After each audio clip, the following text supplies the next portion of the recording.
এখনো গাছে কিছু আম রয়েছে যেগুলোকে আজকে পেরে ফেলবো। এইবার অনেক গরম পড়ার কারণে আমগুলো অনেক আগে পেকে গিয়েছিল, তাই আগেই পেরে ফেলতে হয়। তবে কিছু আম আগের থেকে রেখে দিয়েছিলাম কয়েকদিন পরে খাওয়ার জন্য, কিন্তু এগুলো এখন রাতে পড়ে যাচ্ছে। উঁচু থেকে পড়ার কারণে আমগুলো নিচে পড়ে নষ্ট হয়ে যায়, তাই আজকে ঠিক করেছি বাকি আমগুলো পেরে ফেলবো। আমগুলো পাড়ার জন্য আমাকে চাল উঠতে হবে, তাই একটি মই নিয়ে নিলাম যাতে চাল উঠতে পারি। এখন আলহামদুলিল্লাহ এই ছোট্ট গাছে অনেকগুলো আম আছে। আমগুলোকে খুঁজে খুঁজে আস্তে আস্তে ছিঁড়ে ফেলছিলাম।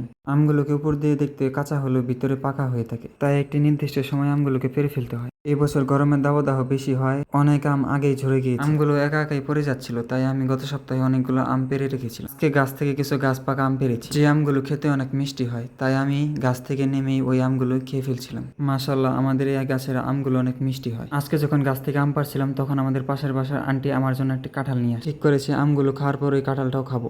আমি এই বছর কোনো কাঁঠাল খাইনি, এটি আমার এই বছরের প্রথম কাঁঠাল খাওয়া। কয়েকটা পাকা আম পেরেছি, সেই আমগুলো আমি আস্তে আস্তে বসে খেয়ে ফেলছিলাম। সাধারণত কাঁঠাল খেলে অনেক গরম ধরে, কিছুদিনের আবহাওয়াটা অনেক ঠান্ডা, তাই আজকে ঠিক করেছি কাঁঠালটা আজকে খেয়ে ফেলবো। কিছুদিনের মধ্যে ইনশাল্লাহ আমি আপনাদেরকে দেখাবো যে আমি একসঙ্গে কতগুলো কাঁঠালের কোয়া খেতে পারি। আমগুলোকে খাওয়া শেষ করে আমি কাঁঠালটিও আস্তে আস্তে ভেঙে খাচ্ছিলাম। মাশাআল্লাহ, কাঁঠালটি অনেক মিষ্টি। কাঁঠালের ভেতরের কোয়াগুলো অনেক ছোট ছোট হয়, এগুলোকে সহজেই খেয়ে ফেলছিলাম। আমার যে কোনো ফল খেতেই অনেক ভালো লাগে।